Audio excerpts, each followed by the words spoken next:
akan membawakan materinya adalah Ibu Yohana Situmorang ya. Jadi hari ini kita akan memasuki ke materi baru dengan topik teks eksposisi.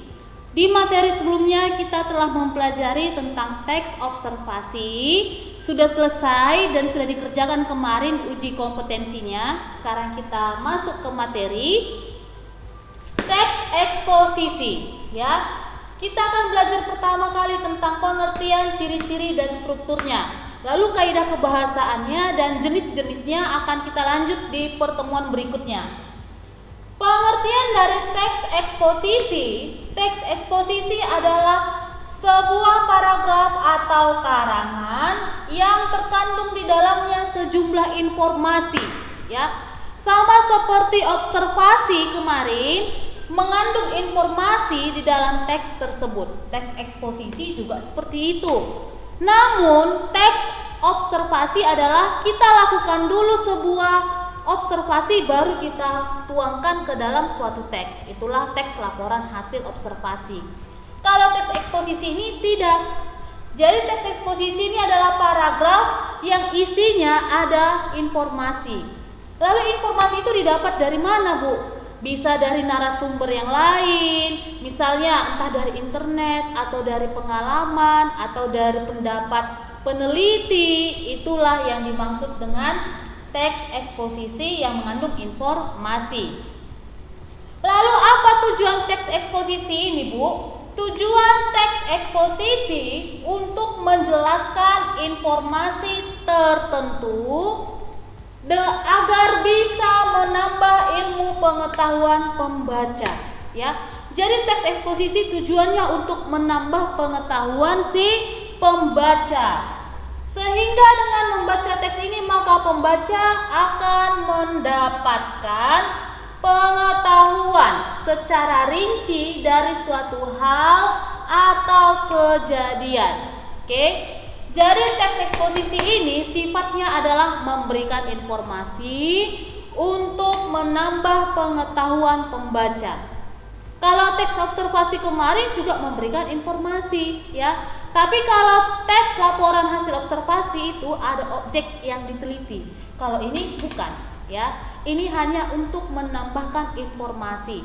Contohnya teks eksposisi tentang asap rokok ya, atau tentang merokok atau rokok ya. Teks eksposisi itu nanti isinya adalah apa itu rokok, apa itu sisi positif dan negatif dari rokok.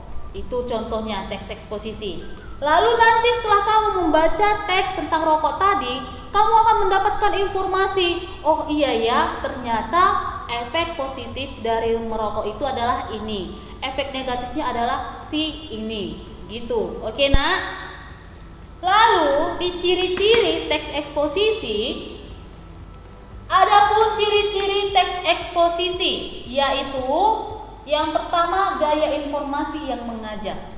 Kalau mengajak, contoh tadi teks eksposisi rokok. Setelah dipaparkanlah efek negatif dan positif dari rokok itu, maka si penulis berharap atau tujuannya adalah untuk mengajak si pembaca. Setelah dia tahu efek negatifnya, maka dia tidak akan merokok lagi atau minimal mengurangi rokok. Lalu gaya bersifat informatif. Karena teks eksposisi isinya adalah informasi, maka gayanya harus bersifat informatif. Informatif artinya teks tersebut berisi penjelasan secara rinci dan detail, ya. Lalu teks eksposisi bersifat objektif dan netral. Jadi sifat yang ini sama dengan laporan hasil observasi kemarin, yaitu objektif dan netral.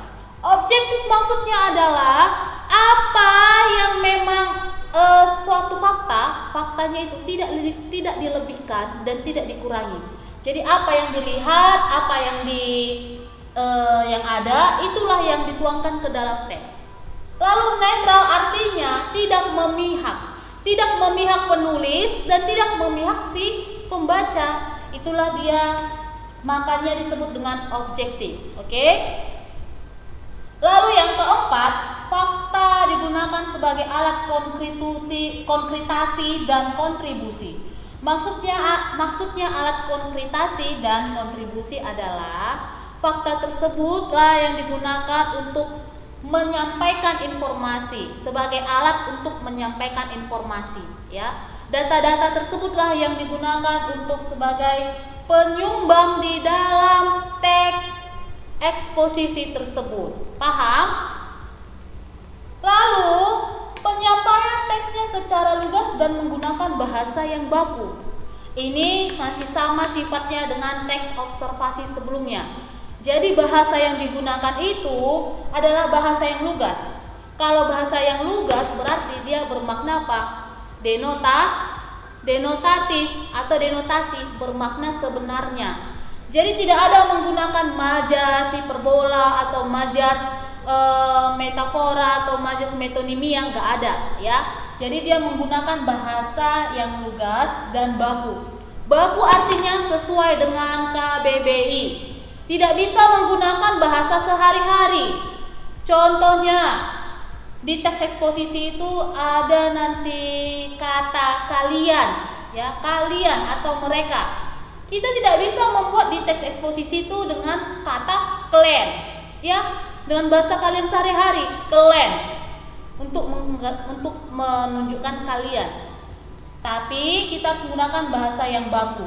Baku dari segi penulisan, baku bahasanya, baku formatnya, semua harus baku. Oke, nah kita lanjut ke struktur.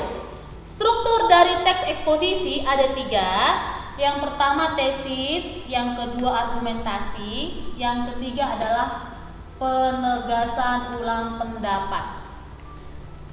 Tesis berisi pernyataan dan gagasan utama tentang salah satu permasalahan berdasarkan fakta. Berarti tesis ini letaknya adalah di awal paragraf. Oke. Lalu yang kedua argumentasi. Argumentasi berisi penjelasan secara mendalam tentang pernyataan dan pengungkapan fakta.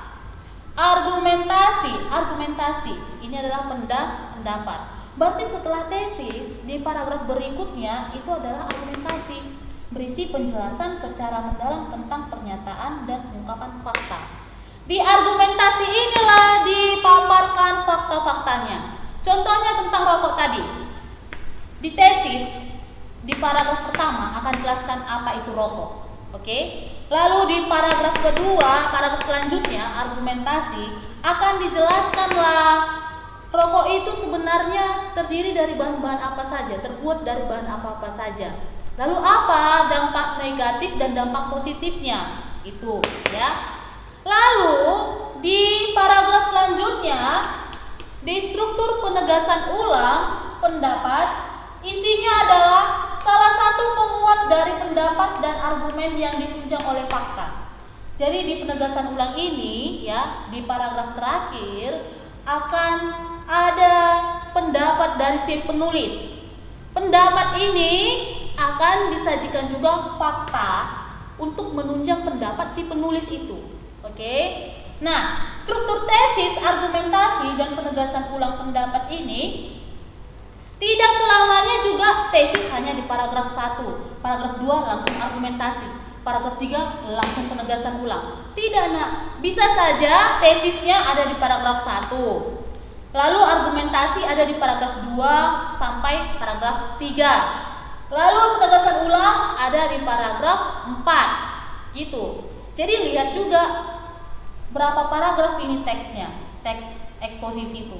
Jangan karena 3 ini strukturnya lalu kalian buat paragraf 1 tesis, paragraf 2 argumentasi, paragraf 3 penegasan ulang. Padahal dia ada sampai 10 paragraf. Jadi paragraf 5, 4, 5, 6, 7 dan 10 itu struktur apa? Ya. Jadi lihat juga isinya. Jadi tidak tergantung dia hanya paragraf 1 aja tesis, hanya paragraf 2 aja argumentasi, hanya paragraf 3 aja penegasan ulang. Tidak, ya. Tapi tesis ada di paragraf awal, lalu argumentasi ada di paragraf tengah setelah tesis, lalu penegasan ulang ada di paragraf akhir. Oke, sampai di situ mengerti? Ya. Jadi yang Ibu jelaskan hari ini, kalian catatlah ke buku catatan, kalian tulis dengan rapi, jangan ada coretan dan jangan tulis kata itu dengan singkat. Oke? Semua harus sesuai dengan yang di papan ini. Baiklah, sekian pertemuan kita hari ini. Untuk aspek kebahasaannya dan jenis-jenisnya akan kita lanjut di pertemuan selanjutnya. Terima kasih dan selamat pagi.